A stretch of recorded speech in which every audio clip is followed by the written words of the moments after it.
Namaste. This is the journal of Yogi DJ. This is a journal on week 2 of how things went down. Pretty much, I was working on the 5-minute sun salutation, getting used to the sun salutation again. I started the 21-day handstand challenge where I have to prop myself up against the wall and try to balance myself to where I can actually do a handstand. That second week, I noticed that my arm strength was actually building and my wrist mobility started, actually improving too. You start to really feel the joint, of the wrist, and when you're holding it, you have to really adjust yourself from time to time. But you have to be careful because you don't want to fall back. I started working with stretches with my legs, trying to get the arch of my back going. So I was bending my legs from time to time to try to get that going and create a feel for how it would feel if my legs were bent while I was in a handstand. So I was kind of like multitasking with this whole 21-day challenge.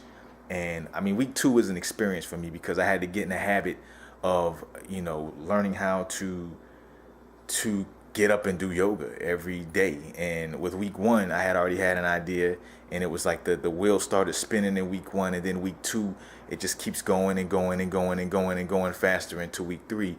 So I mean, it's been an interesting journey through week 2. I started feeling muscles. I started meeting more people, like on Instagram and things like that.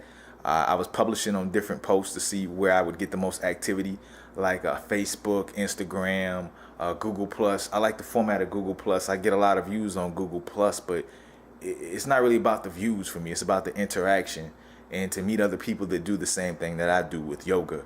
So when I found out that Instagram had more people talking and actually doing, and not just sitting back, just posting stuff about look at me, look at me, look at me. These people actually communicate with each other. That's when I decided that I will have my blog and then have the Instagram. The Instagram is my way of channeling and talking to people, and my blog is a way of showcasing what I've done.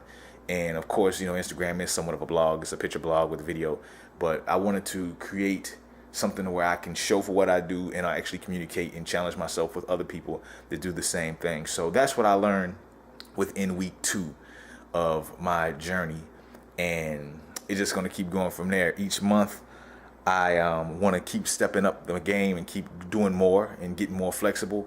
I'm trying to get more into acro yoga, but one thing I've noticed is that when I do the acro yoga, I kind of want, I'm the type of person like to practice.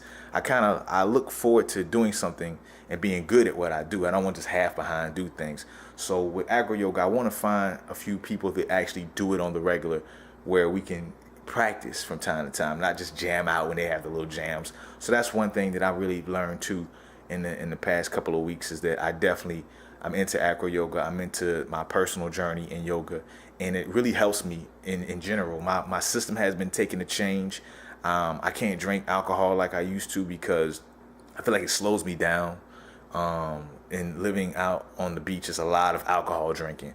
And I don't even like to drink a beer no more because I noticed that it does slow the process down. So my whole system is changing. The way I'm thinking is changing. I'm reading more. I'm trying to stay away from television more because I really wasn't watching TV in the first place. So the more I get involved in this yoga, and the more I get involved with yoga, it helps me mentally, physically, and spiritually. And in this process, that's what I really want. That's what I want. Like I said, I didn't watch TV anyway. I'm watching my diet. I'm watching how I eat, what I eat. I'm trying to eat more. And I'm trying to make it to where my temple will work at its full capacity, to where anything that I do, I can master it, But right now, the focus is channeling my energy to be a better person and to better understand who I am, so I can be, more, more open-minded and more flexible to how others are, and hopefully educate them to where they could be more open-minded and flexible to other people, meaning do unto others as you would have them do unto you. And also, love. That's what it's all about. Just loving one another, loving life and living life, not worrying, not stressing, just living and loving. And that's pretty much what I got out of week 2. And this is why I do this journal entry. And for the most part, check out journal entry number 3 and more to come. And as always, namaste.